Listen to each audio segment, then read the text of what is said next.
शिकायतें इनकी भी हैं और शिकायतें आपकी भी हैं, लेकिन आतिशी जी सवाल ये है कि साफ सुथरी राजनीति की बात करके आम आदमी पार्टी आई और देश की, खासतौर पर दिल्ली की जनता ने और पंजाब की जनता ने भरपूर प्यार भी दिया, लेकिन आखिर ऐसा क्या हो गया कि आपको कांग्रेस के गठबंधन में जाके शामिल होना पड़ रहा है, लालू यादव के साथ खड़ा होना पड़ रहा है? क्या आपको नहीं लगता ये आपके वोटर को सहन नहीं होगा? चुप कर बे कुत्ते। देखिए अमीश जी, आपका सवाल का जवाब देने से पहले मुझे सुधांशु जी की कई बातों पे रिस्पॉन्ड तो करना पड़ेगा। जी जी बिल्कुल। देखिए सुधांशु जी बात करते हैं कि जी जेएमएम ने ऐसा किया, कांग्रेस ने ऐसा किया, पर थोड़ा सा सुधांशु जी की पार्टी का भी रिकॉर्ड देख लेते हैं। जरूर। ये कहते हैं कि जी हम तो किसी के खिलाफ कुछ नहीं करते, पर ऐसा कैसे होता है कि इनकी ईडी, इनकी सीबीआई किसके खिलाफ रेड करती है? कभी अरविंद केजरीवाल के खिलाफ करती है, कभी हेमंत सोरेन के खिलाफ करती है, कभी स्टालिन के खिलाफ करती है, कभी ममता बनर्जी के खिलाफ करती है। क्या इस देश का सारा भ्रष्टाचार विपक्षी दलों ने किया है? इनकी पार्टी के लोग दूध के धुले हैं। और नहीं ना सिर्फ इतना, वो विपक्षी दल के नेता जैसे ही इनकी पार्टी में शामिल हो जाते हैं वो भी दूध के धुले हो जाते हैं। इसके कुछ उदाहरण दूंगी। हेमंत बिस्व शर्मा जी, उनके भ्रष्टाचार पे सुधांशु जी की पार्टी ने एक पूरा बुकलेट निकाला था। ईडी का केस हुआ, सीबीआई का केस हुआ, हेमंत बिस्व शर्मा जी भारतीय जनता पार्टी में शामिल हो गए, उनकी वॉशिंग मशीन में धुल गए, सारे ईडी और सीबीआई के केस खत्म हो गए। शुभेंदु अधिकारी जी, शुभेंदु अधिकारी जी के भ्रष्टाचार, Narada scam, Saradha scam, chit fund scam, कई चुनाव लड़ डाले इन्होंने पश्चिम बंगाल में, लेकिन जैसे ही शुभेंदु अधिकारी भारतीय जनता पार्टी में शामिल हो गए, उनकी वॉशिंग मशीन में धुल के पाक साफ हो गए। छगन भुजबल, महाराष्ट्र सदन scam, irrigation scam, cooperative scam, उनके खिलाफ ईडी सीबीआई के इतने सारे केसेस। छगन भुजबल जी लेटेस्ट एग्जाम्पल हमारा, जैसे ही भारतीय जनता पार्टी में शामिल हुए, आपको पता है ईडी ने महाराष्ट्र हाईकोर्ट में क्या कहा? उन्होंने कहा हमें छगन भुजबल जी की फाइल नहीं मिल रही है, तो इसलिए हम केस बंद कर रहे हैं। क्या बात? तुम्हें शर्म है? कुछ शर्म आया है? नहीं, बोल तो देखिए ये बिल्कुल साफ है कि आज केस होना, आज ईडी के छापे पड़ना, सीबीआई से गिरफ्तारी होना, ये किसी भ्रष्टाचार से जुड़ा हुआ नहीं है। ये भ्रष्टाचार के खिलाफ लड़ाई नहीं है, ये सब भ्रष्टाचारियों को अपनी पार्टी में लाने की कोशिश है कि उन पे केस करो और सारे भ्रष्टाचारी हमारी पार्टी में आ जाएं। ये सुधांशु जी की पार्टी कर रही है। सही पकड़े हैं। तो आप पर बार बार लगता है कि आप हिट एंड रन करते हैं, जैसे कि आरोप लगाते हैं और फिर भाग जाते हैं। अभी आपने एक प्रेस कॉन्फ्रेंस भी करी, इस पर आप क्या कहना चाहते हैं? क्योंकि बीजेपी कह रही है कि अगर कुछ है तो रिकॉर्डिंग आम आदमी पार्टी सामने रखे, पटल पर रखे, दूध का दूध और पानी का पानी हो जाएगा, तो रिकॉर्डिंग रखनी चाहिए आप लोगों को। नहीं, बिल्कुल रखेंगे, समय आने पे जरूर रखेंगे। इन्हीं के पार्टी के उपाध्यक्ष शेर सिंह डागर जी एक हैं, एक समय पे काफी फेमस हुए थे, लोग उनको भूल गए होंगे शायद अब। जब 2013 में आम आदमी पार्टी पहला चुनाव लड़ी थी और हमें 28 सीटें आई थी और इनको 32 सीटें आई थी और किसी की मेजॉरिटी नहीं थी, अरविंद केजरीवाल जी के इस्तीफे के बाद भारतीय जनता पार्टी ने ऐसे ही पुरजोर कोशिश करी थी आम आदमी पार्टी के विधायकों को तोड़ने की। तब थोड़ा महंगाई का जमाना इतना नहीं था, तो शेर सिंह डागर जी ने मात्र 25 लाख रुपए का ऑफर दिया था हमारे विधायक दिनेश मोहनिया जी को, और उसका स्टिंग पब्लिक भी हुआ था सुधांशु जी।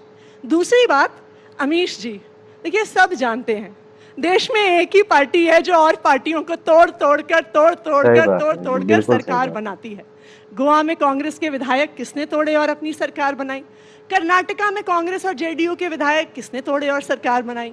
महाराष्ट्र में शिवसेना के विधायक किसने तोड़े और सरकार बनाई? ये पूरा देश जानता है। इनफैक्ट अगर आप मुझे मौका दें, वो अनफॉर्चुनेटली दूसरे चैनल की क्लिपिंग है जी। उस जब कर्नाटका का चुनाव हुआ था 2019 में, तो राम माधव जी, ये मैं नहीं कह रही हूँ, ये राम माधव जी के शब्द हैं, उनको एक टीवी चैनल के एंकर ने पूछा कि देखिए आपके तो नंबर पूरे नहीं हुए हैं, तो आप सरकार कैसे बनाएंगे? तो उन्होंने कहा हमारे पास अमित शाह है। ये राम माधव जी के शब्द थे। तो इनके पार्टी के नेता खुद प्राइम टाइम टेलीविजन पर मानते हैं कि संख्या बल ना होते हुए भी ये सरकार बनाते हैं। सही बात है। ये बिक गई है गवर्नमेंट, अब गवर्नमेंट में कुछ नहीं है। क्या आपको लगता है कि आप लोगों के नेता मिले लेकिन नीचे पार्षदों के दिल नहीं मिले, इस वजह से ये हार हो गई? और दूसरा, करप्शन के ऊपर आम आदमी पार्टी को बैकफुट पे आना पड़ रहा है क्योंकि जनता को आप मूर्ख समझना बंद कर दीजिए। इस प्रकार की बचकाना बातें किसी के गले नहीं उतरती, लोग मजाक नहीं उतरता है, अलग अलग मोदी जी, मुद्दे नहीं हैं, उतरता। तीनों पे जवाब दूंगी। सबसे पहले तो जी सुधांशु जी ने, आपने जो मुझसे सवाल पूछा कि आम आदमी पार्टी के विधायक कौन तोड़ रहा है, उसका जवाब सुधांशु जी ने दे दिया कि जो सोवत है वो खोवत है, जो जागत है वो पावत है। तो कौन विधायक खो रहा है, कौन विधायक पा रहा है, इसका जवाब तो इन्होंने खुलेआम दे दिया। पर आप लोग सो तो नहीं रहे हो। इन्होंने डिनाई तो नहीं किया सही बात कि है। ये विधायक तोड़ते हैं और हर राज्य में तोड़ते हैं। तो गोवा में इन्होंने ये भी नहीं कहा गलत है, ये कहा वो तो पहुंचे ही नहीं, इसलिए हमने सोचा कि उन्होंने तो कहा कि जी मैंने एग्जाम ही नहीं दिया, तो बीजेपी ने कहा कि चलो हम चीटिंग करके पास हो जाते सही बात हैं। है। ये देखिए सुधांशु जी बड़े सम्मानित प्रवक्ता हैं भारतीय जनता पार्टी के, लेकिन ये तक नहीं कह रहे हैं कि विधायकों को तोड़ना गलत है। आज यहाँ पे आके खड़ा कर दिया है भारतीय जनता पार्टी ने इस देश की राजनीति को, और मुझे लगता है ये सबसे ज्यादा दुख की बात है। तू समझा? हाँ। नहीं, तू समझा नहीं। Number 2, Chandigarh mayor election. वैसे उससे पहले अगर आप 1 साल पहले देखिए तो दिल्ली मेयर इलेक्शन में भी कुछ ऐसा ही हुआ था। आपको याद होगा मेयर आपका है दिल्ली में। हाँ, लेकिन मेयर के इलेक्शन को करवाने के लिए हमें सुप्रीम कोर्ट जाना पड़ा था, सही बात, क्योंकि बात वहां तो पर सही। भी चीटिंग कर रही थी भारतीय जनता पार्टी। चीटिंग में तो पास होती भारतीय है। जनता पार्टी कानून के खिलाफ जाकर अपने एलजी साहब से 10 नॉमिनेटेड काउंसलरों को लेके आती है, जो उन्हें जो काम चुनी हुई सरकार को करना है, सबसे पहली बात। दूसरी बात, सारे कानून के खिलाफ जाके एमसीडी एक्ट ये कहता है कि जो नॉमिनेटेड काउंसलर होंगे वो मेयर के चुनाव में वोट नहीं डाल सकते हैं, लेकिन इनका प्रोटेम मेयर वहां पे खड़े होके कह देती है नहीं नहीं ये नॉमिनेटेड काउंसलर भी वोट डालेंगे। क्या बात तो है। इनको कानून तोड़ने में कोई दिक्कत नहीं है। वाह मोदी जी, ये वाह। कानून को मानते ही कहाँ जो दिल्ली तोड़ेंगे। के मेयर के चुनाव में भी तोड़ा, अब चंडीगढ़ में बेचारों के साथ क्या हो गया। जी जी जी। शायद इनके किसी नेता को जिम्मेदारी दी गई थी, ऐसा हमने सुना है। अब देखिए मैं निश्चित तौर पे नहीं कह सकती, ऐसा उड़ती उड़ती बात आई है हमारे पास। आप उड़ती उड़ती बात करें, ट्विटर पे आपने एक प्रमाणिक बात लिखी है। नहीं, अभी- आपने बोला मैं बहुत बड़ा खुलासा करूंगी। वो मैं करूंगी कल सुबह 10 बजे। कल सुबह 10 ईडी बजे। पर एक बहुत बड़ा खुलासा मैं करूंगी कल सुबह 10 बजे। लेकिन ऐसा सुना हमने, किसी ने बताया कि इनकी किसी एक नेता को जिम्मेदारी मिली थी कि जब सारे वोट मिल जाए प्रिजाइडिंग ऑफिसर को तो लाइव जो स्ट्रीमिंग चल रही है ना उसको ऑफ कर देना। वो शायद ऑफ करना भूल गए, तो पूरे देश ने देख लिया कि प्रिजाइडिंग ऑफिसर खुद वोटों पे कुछ लिख रहे हैं और उनको गलत करार करने की कोशिश कर रहे हैं। इनफैक्ट वहां पर हमारे एक पार्षद ने कहा भी था, प्रिजाइडिंग ऑफिसर को कहा था कि आप नीला पेन मत इस्तेमाल करो, क्योंकि नीले पेन से हम लोगों ने लिखा हुआ है, अगर आपको कुछ लिखना है आप हरे पेन या लाल पेन से लिखिए। उन्होंने नहीं किया क्योंकि उन्हें वोट्स को डिस्क्वालीफाई करना था और झूठे तरीके से इनकी सरकार बीजेपी पार्टी बदल लिया साला। दो पॉइंट्स पे एक मेरा सवाल, दो पॉइंट्स पे फैक्चुअली रॉन्ग है सवाल तो सुधांशु सुन जी। लीजिए। नहीं, एक सेकंड, 2 पॉइंट्स पे फैक्चुअली रॉन्ग है सुधांशु जी। मनीष सिसोदिया जी के लॉकर में वास्तविक तौर में उनके बेटे का झुनझुना मिला था। अब CBI चिल्लाएगा। के रिकॉर्ड अरे में- भाई, याद है को। अब ये दुनिया के इकलौते लोग होंगे जो चांदी- लॉकर में झुंझुना चांदी- रखते हैं। चांदी का अब झुनझुना था, इसका मतलब- उनकी माता जी ने उनके बेटे के पैदा होने पे दिया था, उनकी पत्नी ने लॉकर में रखा हुआ था। आप सीबीआई का रिकॉर्ड निकाल के देख लीजिए, आपकी सीबीआई चलिए, का आपको झुनझुने बता बोले देगी। इसका पहली मतलब बात। सीबीआई के दूसरी बात- सूत्र जो ये कह रहे थे दूसरी केजरीवाल बात- जी, उन्होंने बता दिया होगा तो निकाल के सीबीआई के लिए झुंझुना रख दिया उन्होंने। दूसरी वरना बात- कोई बच्चे का दूसरी झुंझुना बात- रखता है और चांदी का झुंझुना इतनी हमारे बड़ी पास- चीज नहीं होती। हमारे पास और अच्छा, कुछ एक- रखने के लिए ही नहीं है तो हमने रख दिया जी अच्छा, चांदी का एक- झुनझुना। आपके पास होंगे सोने के बिस्कुट, करोड़ों के कैश, शेल कंपनीज के कागज। अब रखिए, मुझे क्रेडिट नहीं चाहिए। नहीं चाहिए, सही बात है। देखिए मैं ये कहूंगी कि अगर किसी एक सरकार को और किसी एक पार्टी को अवार्ड मिल सकता ना मोस्ट इन्वेस्टिगेटेड पार्टी, तो वो अवार्ड आम आदमी पार्टी को मिलता और दिल्ली की अरविंद केजरीवाल जी की सरकार को मिलता। जी। आप देखिए जैसे ही सुधांशु जी ने कहा, मात्र 10 साल पुरानी हमारी पार्टी है, 9 साल से हम दिल्ली की सरकार में हैं। कोई ऐसा विभाग नहीं बचा है पिछले 9 सालों में जिन्हें इनकी सरकार ने इन्वेस्टिगेट नहीं किया। इन्होंने सही हमारे बात है। स्कूलों पे जांच कर ली, हमारी मोहल्ला जांच क्लिनिक तो पे किया जांच इन कर लोगों ली, ने। हमारे अस्पताल पे जांच कर ली, हमारे दिल्ली जल बोर्ड पे जांच कर ली, हमारी बिजली की व्यवस्था पे जांच कर जी। ली, हर चीज पे जांच कर ली। 460 फाइलें 6 महीने तक इनकी सरकार आम आदमी पार्टी की रख के बैठी रही कि कहीं तो भ्रष्टाचार मिलेगा, कहीं तो भ्रष्टाचार मिलेगा।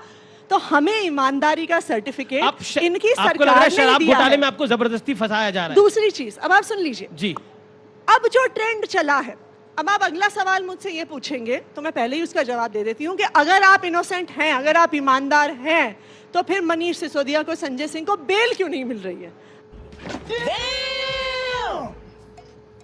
अगला सवाल आपका ये होगा, तो मैं आपको उसकी, आप अगर देखिए उसकी पूरी कहानी बताती हूँ। आपने कभी सोचा है कि भारतीय जनता पार्टी अपने विपक्षी दलों पे सिर्फ पीएमएलए में, prevention of money laundering act, जो ईडी जिसके तहत अपने केस करती है, सिर्फ एक कानून में क्यों केस करते हैं? प्रिवेंशन ऑफ कहते हैं जी भ्रष्टाचारी हैं सब, प्रिवेंशन ऑफ करप्शन एक्ट में क्यों नहीं करते? कहते हैं जी क्रिमिनल्स हैं सब, सीआरपीसी में क्यों नहीं करते?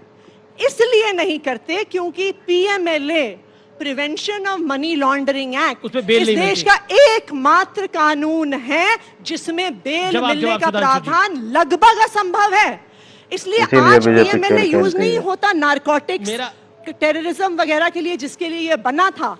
आज पीएमएलए सिर्फ और सिर्फ विपक्ष को दबाने के लिए इस्तेमाल किया ये जाता आरोप है, है, ये नेताओं सुधांशु, को ये- चुप करने के ये लिए यूज पूरे किया जाता ऑपोजिशन का है। आरोप है। और देश संकट में है। के ऊपर आता हूं, ये इंडिया अलायंस का क्या हो रहा है आतिशी जी? नीतीश जी छोड़ के चले गए हैं और ममता बनर्जी कांग्रेस के साथ गठबंधन नहीं कर रही हैं, क्या कहना चाहती है? एक सपना देखा था पूरे ऑपोजिशन ने इंडिया अलायंस का, लेकिन वो सपना चकनाचूर हो गया है 2024 के चुनाव से पहले ही। ये झूठ है, झूठ है, झूठ है। देखिए, मैं ये मानती हूँ कि जो नीतीश जी ने किया वो बिल्कुल गलत था।